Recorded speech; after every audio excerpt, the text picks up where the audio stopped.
Pounding, pulsing, sometimes debilitating pain. On today's All Things Brain Health, we look at what treatments bring relief and how to get ahead to prevent your next migraine.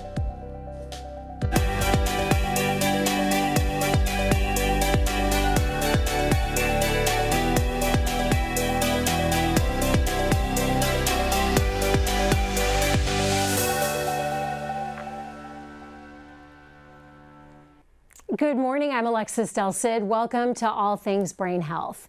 Migraines can come out of nowhere. It's a headache that can cause intense throbbing pain or a pulsing feeling, usually on one side of your head. Oftentimes it happens with nausea, vomiting, or sensitivity to light and sound. And most of us probably have a loved one who deals with them, or maybe you're the one who suffers from migraines. The World Health Organization says migraines are one of the most top 10 disabling medical illnesses in the world. But what's happening inside your brain to cause them? And more importantly, how can we stop them? That's what we're exploring today. And we have a great panel for you. Please welcome Dr. Deetra Ford. We are so happy to have Dr. Ford here, the Chief of General Neurology and Director of Outpatient Neurology Services here at the University of Kansas Health System. And we have Victoria Draffin. Victoria is a nurse practitioner who works very closely with Dr. Deetra Ford. We also have two of Dr. Ford's patients joining us this morning. We have Jennifer Jackson joining us, and we have Dr. Jennifer Dilts. Dr. Dilts happens to be a pediatrician who is board certified in headache medicine. Quite a cast this morning. Thank you for making time for being here. I want to start with our migraine sufferers, Dr. Dilts and Jennifer. Jennifer, I'll start with you. When was the most recent really bad migraine you had? Just this weekend was a really bad one. When I get my migraines, I can tell they're coming. It's kind of almost, I want to say it's almost like an anxious feeling you get. It's like and then like a panic attack coming on? Kind of a little bit. Okay. And then you get the aura, and it starts as this tiny little thing. And that aura is one little dot in your eye that, I say it looks like a crescent-shaped moon, but it's like a lightning bolt. That's a crescent-shaped moon, and it starts small, and it goes big, big, big, and it'll take over your entire vision. And so is it just white? It's clear. It's like looking through water almost. And when you get that, when you even start to see the beginning of that dot, that's when you have to take your medicine at that point in time, and then you know you're a couple hours down, you're going to be laying down, quiet room, no light, and the family all knows when I get those, that's when it's time for me to just kind of shut down. And are you in excruciating pain on one side of your head? Yes, always. Now, fortunately, with Dr. Ford, the medications she's given me have made it so it's not as horrible as it used to be. And like I said, biggest thing for me is prevention. So, but when I do get them, we can try to medicate it as best as possible, but it's just not, for a few hours. Could be a day. Oh gosh. Yeah. Oh man. And Dr. Dilts, what was the worst migraine you've ever had? How long did it last? The worst one I ever had lasted a couple of days. Thankfully, but thankfully I've gotten pretty good, and working with Dr. Ford too has helped at recognizing when a migraine attack starts, and usually I can treat it quickly so that within a couple of hours I'm feeling better. When you had it lasting a couple of days, were you practicing medicine at that time? Did you have to miss work? I was, yes. I did miss work for that. You treat the littlest of headache patients as well. I do, yes. Is that what inspired you to become a headache specialist for children? It is, yes. I get migraines. My husband and all three of my daughters get migraine. And so I feel really passionately about explaining pain to kids and their parents. And there's not enough of us doing this work. You all know that. And so I really enjoy doing this work. Well, it's probably so helpful to those patients and the parents who I think so. Who feel understood. Right. Dr. Ford, what is happening inside the brain during a migraine that's different from a typical headache? Yeah, so I like to think of it as a storm. So things just start firing and misfiring. It becomes more and more chaotic in there. And those chaotic signals release chemicals and inflammatory mediators that then lead to activation of our pain centers and our sensitization there, and leads to the debilitating pain as well as other side effects that come along with a migraine, like the nausea, vomiting, light and sound sensitivity. Man, and Victoria, is in your experience as being a nurse practitioner treating patients with migraines, how long do they typically last? Typically at least 4 hours. Okay, and would 2 to 3 days, like Dr. Diltz had, would that be an extreme case, or is that something that other patients do have? Yeah, we do see it with our other patients as well. When they finally come to you, are they so sad because they feel hopeless? Yeah, a lot of the times by the time they get to neurology, they've started with their primary cares or they've been sufferers for many of years. And so by the time they get to us, they're really desperate for treatment and answers. And sometimes it's a step process to get them of trial and error, because not every medication works for every patient. Right. Jennifer, how old were you when you first started getting migraines? Well, I love to hear that Dr. Diltz working with children, because the earliest one I remember, I had to be 12, 13. And I remember telling my mom that my brain felt like it was on fire. Oh, wow. And then it sort of, it went away. It really kicked in my early to mid 20s. That's when I started getting them significantly. But you remember when you were 12? I remember 12 or 13 saying my brain was on fire. What did your mom say? She gave me a couple aspirins, Right. and that was the best we could do. But my father had also suffered from migraines. Okay. So he would just lay with a wet towel on his head, and genetic. My brother gets them. So it is genetic? Absolutely can be. There's definitely a component for that. When you would get those migraines, what was the biggest impact it had on you trying to function in your 20s? Sure. And then how long did it take you to finally get diagnosed and get in with Sure. Dr. Ford? So it's hard to say how it affected my life, because basically there are times when you just have to keep going. And I was a single mom for 18 years, so being able to take that off was not an option for me. Right. So we take the medicine and rest when I can and do the best we can at just... Who's in those pictures? Oh, that's my husband and me. Yeah, we travel a lot. I love that. Okay, Yeah, I wanted to explain to our audience what we were looking at. Oh, and there's my bestie and me. We love to travel a lot, and we love to just take on the world. That picture right there is in France, in Marseille, and big baseball fans. So we don't like to be interrupted by you're a busy what I've got person. going on. And Yes. so I was taking just some basic medications back in the 2000s, things that, Migraine, and things that were basically Tylenol, maybe a little more intense than Tylenol. Is Migraine over the counter? Is that? Well, Not really there anymore. no, it's something. Okay, I This was from a long time ago. Okay. But now, before I saw Dr. Ford, I was getting probably 15 to 17 a week. Oh, gosh. And it could be just the flashes like you were talking about, Right. or it could be the full-on migraine. And now I get maybe one a week. Dr. Diltz, what was your experience growing up? Did you grow up with migraines as well? And then how long did it take you to get help? I actually didn't. I was in my early 30s before I started getting migraines, and even as a pediatrician, I wasn't a headache physician at the time, but even as a pediatrician, I didn't initially realize that it was migraines that I was having, because I had a lot of neck pain and then a lot of nausea with them, but at least initially not a lot of that throbbing pain, and so it took me a little while to realize that that's what it was. I wouldn't associate neck pain or nausea with a migraine. Did that take you a long time then to get diagnosed as, okay, these are migraines? It did. I actually had already started my migraine training, and I was like, wait a minute, this is what I'm dealing with. And so it was really interesting the way that happened. Victoria and Dr. Ford are both vigorously nodding their heads to the neck pain and the nausea.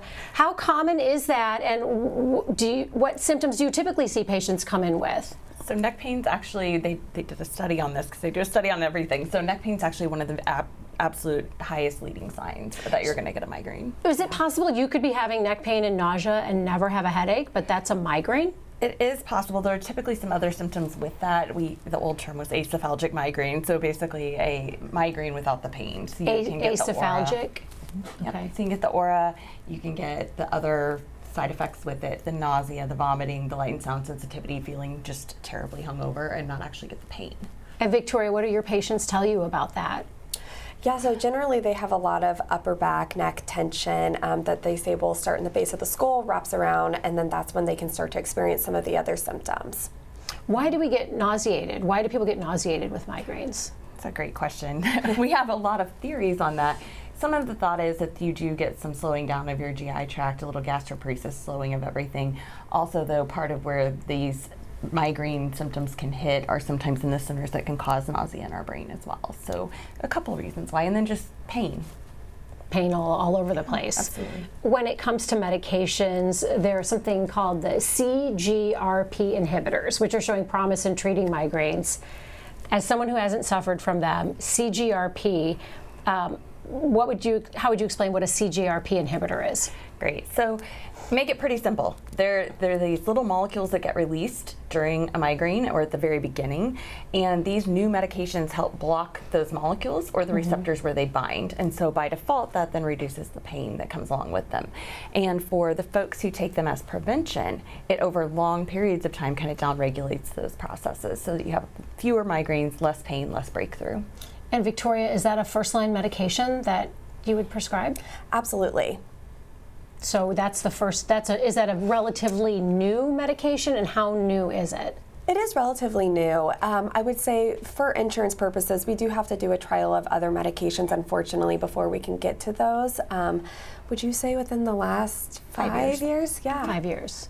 So when, Jennifer, you're talking about how you would take Midroll that isn't offered anymore, Yeah. at what point, and did you start taking CGRP inhibitors, and at what point? I don't know, do I?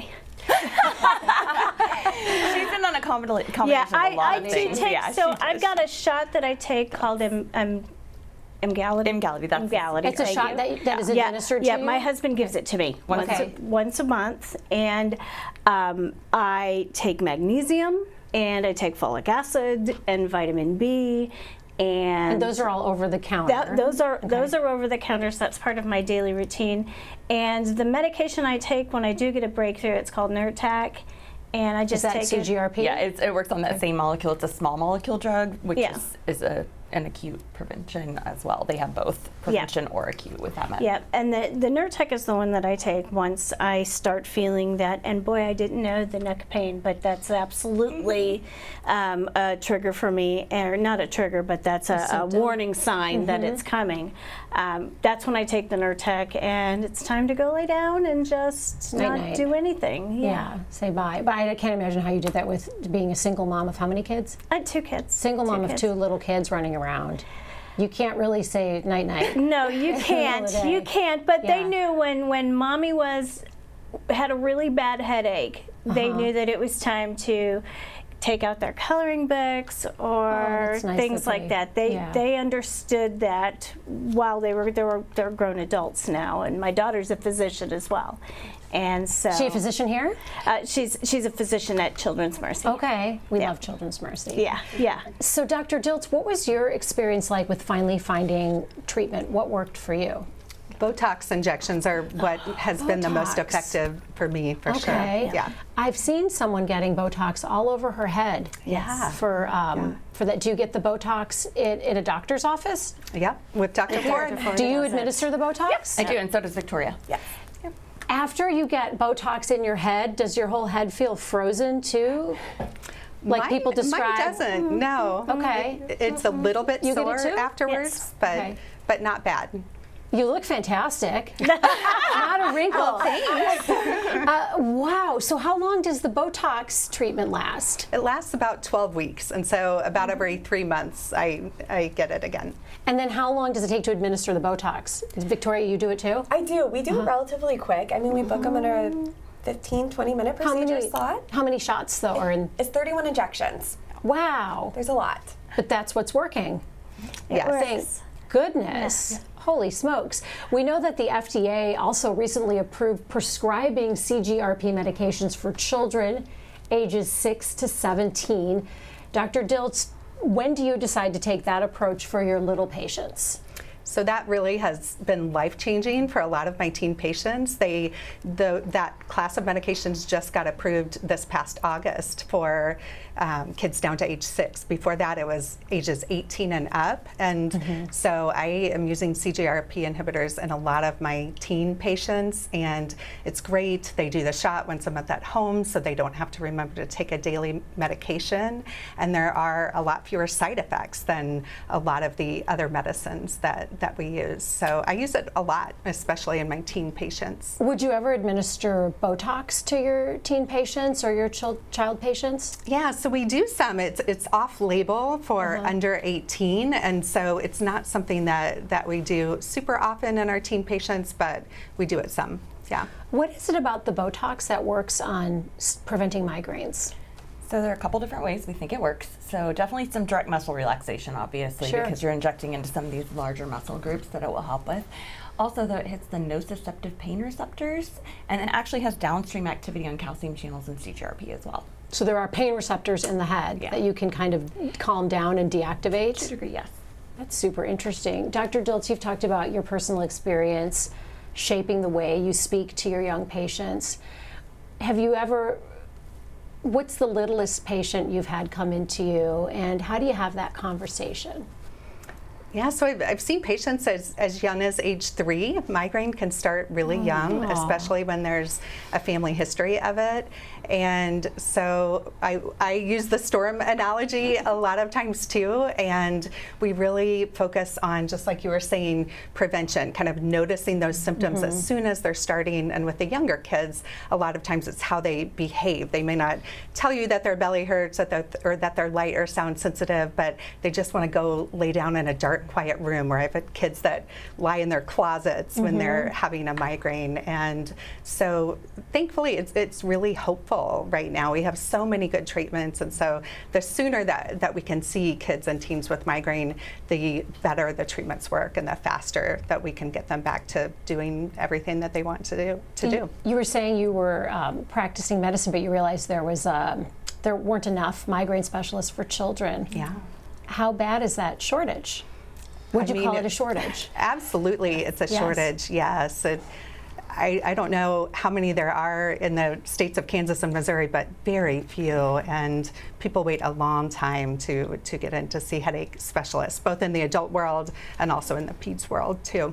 And we're super lucky here at the health system to have some top-notch specialists. We have Dr. Ford here, and we have Victoria. Do you find people finally reaching you and saying, thank God, I thought I'd never find anyone? Our wait is pretty long, so yes, it is difficult. And it's also interesting to me how many people have not had treatment yet, who've actually tried no medications, they've never been on an appropriate migraine regimen, and they've had migraines for 20 years. And so that's always fascinating to me, and I'm sure that happens in the peds world too, because you know, as parents, I'm a mom too, we try to treat at home as long as we can, but really seeking out those specialists is very, very important. Let's talk a little bit more about auras. Would the type of aura someone is experiencing affect the kind of migraine that's coming, Victoria? So it can. I think for adults, we usually see a lot more visual auras, where I'm sure with your pediatrics, you see a little bit more abdominal and GI symptoms. And so when we see those auras is when we want to recommend patients to do their fast-acting or abortive treatment. So an aura can also be a stomach ache or a neck ache? So any precursor is an aura? There are different kinds that actually qualify for aura. So there's up to 2 days before a migraine, you can have kind of this prodrome of symptoms. You can get increased urination, increased yawning, increase in neck pain, all of those things, kind of irritability. Those are some of the most common, and then it starts to progress at that point to oftentimes visual auras being the most common, but you can get sensory auras where you get numbness and tingling in a distribution, and then the most concerning can be weakness. So you can actually have what looks like a stroke, so a motor aura. So those are a little bit more difficult to treat. Victoria can comment on that, but we have to be a little more careful with those.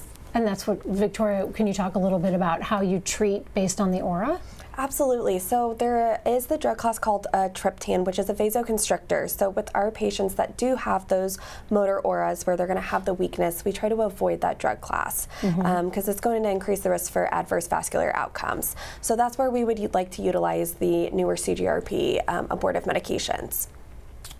I heard Jennifer call you her potion queen. What did you? Master. Potion master. Yeah, it's an old Harry Potter thing. Yeah, we are Harry Potter. Yeah, she is my potion master because she has gotten me to the point where it's not just my main thing now is treating when I get them.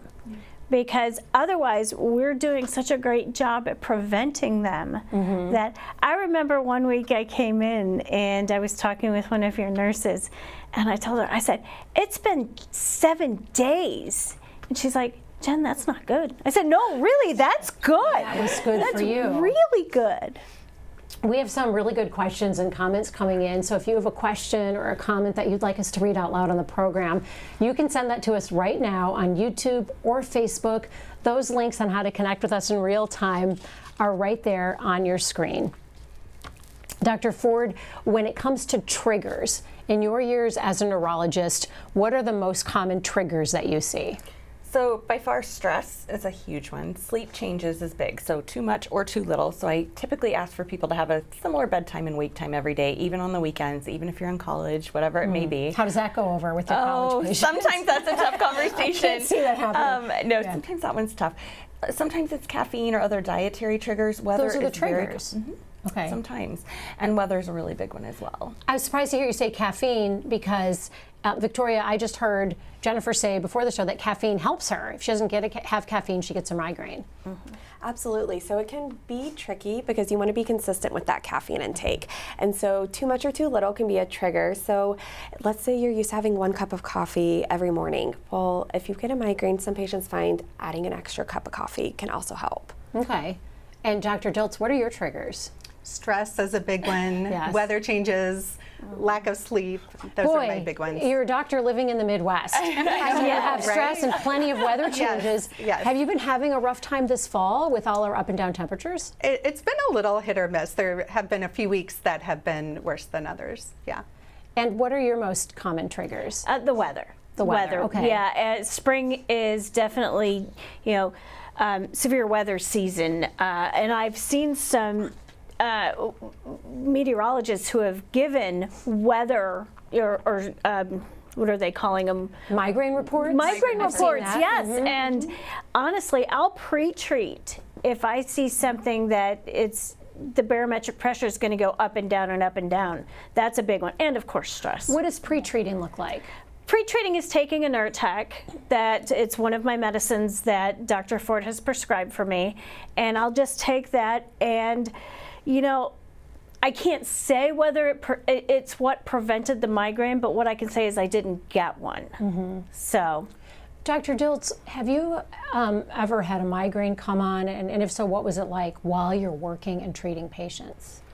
Thankfully, anymore, most of mine aren't so severe that I can't still function with them. Right. So many of us in the migraine community are still working and functioning even with our migraines, and sometimes it's hard for other people to tell. And we have video of you working too, and treating patients and everything. Yeah. And while we roll that, I want to get to some of our community questions. Jeremy Yenser wants to know, why do some migraines with that eye aura not cause any pain? Have you ever had a migraine, Dr. Diltz, with an eye aura that doesn't cause pain? As far as in one of my patients? Yeah, or with you. So I don't actually get aura. I get some of those warning signals like the neck pain, but I don't myself get aura. But sometimes there can be auras without getting the head pain. And you've I have had auras that, again, maybe it's the medicine. Okay, but I've had auras where I'm like, okay, is it gonna hurt? Is it gonna hurt? Is it gonna hurt? And it doesn't hurt. Huh? Why would that be? So for for Jennifer, the case is that she usually takes her medication for acute, and it stops that response. It stops that kind of that storm that's starting. Yeah. It's stopping that. So I look at the aura as kind of a ripple effect on a pond. It's that first little wind that goes across the pond that says something's coming. And so she's stopping it before all those other inflammatory mediators can release and cause the pain for her. Jeremy Yenser has a comment. He says, the lightning storm in the brain makes me think of epilepsy. Are there any relations between epilepsy, what triggers a migraine? Are they in the same neighborhood? Is there a connection? That's a great question. So I went to a fabulous lecture one time from a famous epileptologist who actually said they felt migraines and epilepsy did share a lot of the same common features. There's definitely differences, obviously, with a lot of motor activation, typically with the epilepsy or seizures. But if you think about triggers, a lot of them are the same. Severe stress, lack of sleep, changes in diet, alcohol. So a lot of the triggers are going to be very similar. So we have the same conversations. It's just, I think the outcome of that electrical storm is different, and kind of the mediators, what drives it, are different. Do you, we actually just a couple weeks ago had on Veterans Day, a veteran who developed post-traumatic epilepsy. What reminded me of that was when Jennifer said she feels anxiety as a precursor, and he would feel some sort of, his aura or precursor was a really anxious feeling, like something's about to happen. How does that description sit with you, with your patients? Absolutely, we can definitely see that for them, that they can say, I don't know why I feel anxious. I have no reason to feel anxious. And then their migraine symptoms can start. Do you have patients who are have epilepsy and also migraines? Is there so they get the double whammy? Absolutely. Boy, that's rough. I have a comment from, Jean Reardon. I'll get to a comment in a second. Jean wants to know, are women more likely to have migraines than men? Yes. We do have an all-female panel here today. Yeah, it's about 3 to 1. Actually. 3 to 1. Yeah, much oh more common in boy. females, and there are lots of thoughts on why that is. Hormones probably play a big role in that. So yeah, absolutely. Marie has a comment. She writes, I remember 40 years ago, one of my childhood best friends missed an entire 4 months of school because of her migraines.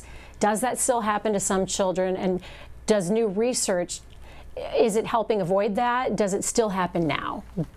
Gosh, do you have children missing, or children missing 4 months of school sometimes? Yes, Yes? I do sometimes, and usually it's that they don't know that there are good treatments out there, and so it takes several months before they see a headache specialist like myself. And it always breaks my heart when we see that, because again, there are so many good treatments, and we want to see kids as early as we can so that we can prevent that.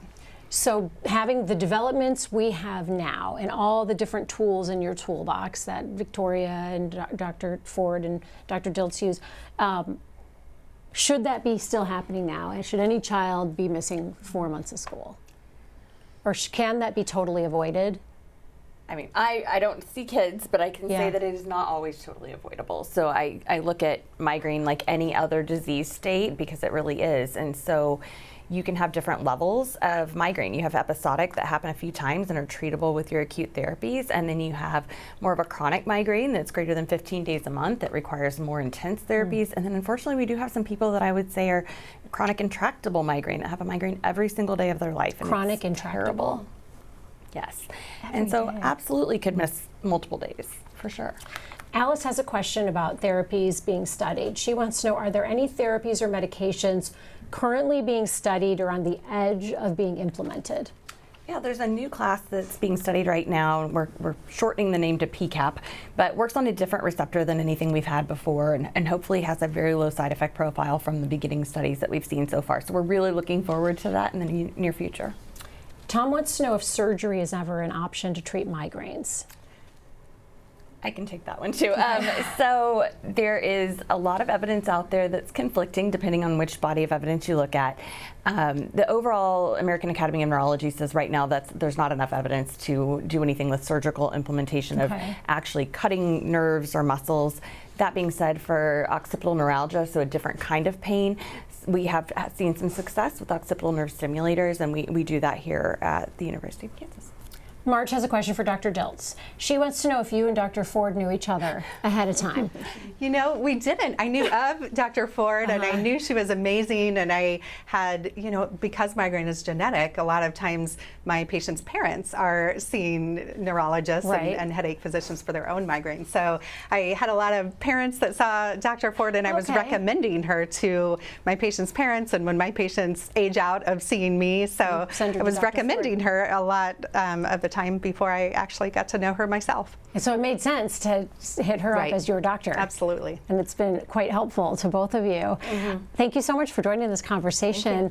For today's takeaways, I want to start with Jennifer. Jennifer, what do you want people watching to know who have a loved one that suffers from migraines?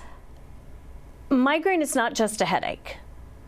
I have heard people say, "Oh, I've got a migraine, I've got a headache." There's a very big difference. And if someone is having more than just pain in their head, then and if it's just in the one side, like we've talked about, please, you've got people like Dr. Ford who are wonderful. I work for the health system too, and I know we have amazing doctors here who can help with that. So please, just get it looked at. There's medicine available to prevent the madness.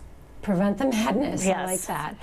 Dr. Dilts, what do you wish people knew and understood about living with migraines? Yeah, I think a lot of times it's an invisible illness. Just like you said, it's not just a headache. There is brain fog and kind of the stress of when the next attack is going to hit, and the nausea and all of those things that go with it too. And so especially a lot of kids can feel misunderstood with migraine.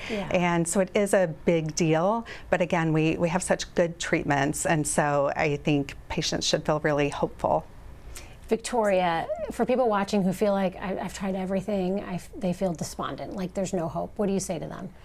You know, I think now that we have a lot of newer migraine medications available, I try to tell patients, give us a chance, you know, see a headache specialist, let us review the medications you've already tried and failed. And a lot of the times there's a lot of medications that we still have not been able, or that we have not been able to, you know, treat for these patients yet and give them the opportunity to see some results. So. And Dr. Ford, when you look to the future, say 5, 10, 15 years from now, how close do you think we are to curing migraines? I think cure is going to be tough just because there are so many different triggers and so many different ways that they develop, but I think we are getting much, much more adept at treating and preventing them from happening as frequently. Thank you so much for taking time out of your day to join us, Dr. Ford. Victoria, Dr. Dilts, Jennifer, thank you. And thank you to our viewers for joining the conversation and sharing your comments and questions with us. We'll see you right back here tomorrow morning. The COVID pandemic affected all of us. New research shows its impact on the brain may go beyond infection. I'm Jessica Lovell on the next Open Mics with Dr. Stites. We explain the study that found signs of accelerated brain aging, even if you never tested positive. Wednesday at 8.